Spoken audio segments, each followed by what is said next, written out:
ప్రభువా, నీవే ఆపత్కాలమందు నాకు ఆశ్రయమై ఉన్నారు. కొన్నిసార్లు మన జీవితంలో ఆపదలు సంభవించవచ్చు. చాలా మందిలో ప్రశ్న ఉంటుంది, నీతిమంతులు కూడా కష్టాలు వస్తాయా?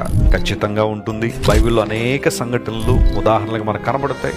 యథార్థవంతుడును దేవుని దృష్టిలో చెడుతనాన్ని విసర్జించి భయభక్తులు కలిగిన యోబు జీవితంలోనే శ్రమలు వచ్చాయి. అతడు కూడా ఆపదలు గుండా వెళ్ళాడు. పౌలు భక్తుడు నూతన నిబంధనలో దేవునికి చాలా దగ్గరగా జీవించి సువార్త భారాన్ని కలిగిన దైవజనుడు, అనేక ప్రాంతాల్లో అద్భుతమైన సువార్తను ప్రకటించిన దైవజనుడు పౌలు కూడా నేను ఆపదల్లో ఉన్నాను అన్నాడు. ఆపదలు ప్రతి ఒక్కరి జీవితంలో ఏదో ఒక సందర్భంలో, ఏదో ఒక రూపంలో, ఏదో ఒక స్థాయిలో రావచ్చు. యేసు ప్రభువును అంగీకరించినంత మాత్రాన ఆపదలు రావని బైబిల్ ఎప్పుడు చెప్పలేదు.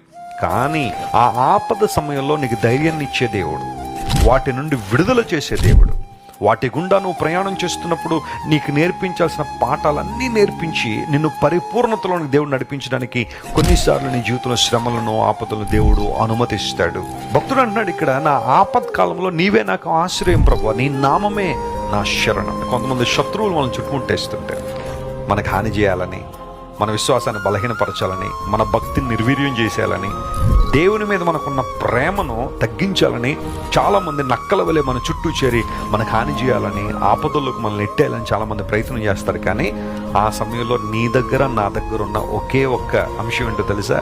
యేసయ్య నామం. యేసయ్య నామంలో శక్తి ఉంది, ఆయన రక్తంలో శక్తి ఉంది. నీ జీవితంలో యేసుక్రీస్తు ప్రభు రక్త ప్రోక్షణ కిందకు వచ్చాయి.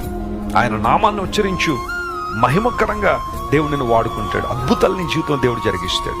ఆపత్కాలంలో దేవుడు నీకు ఆశ్రయంగా ఉంటాడు.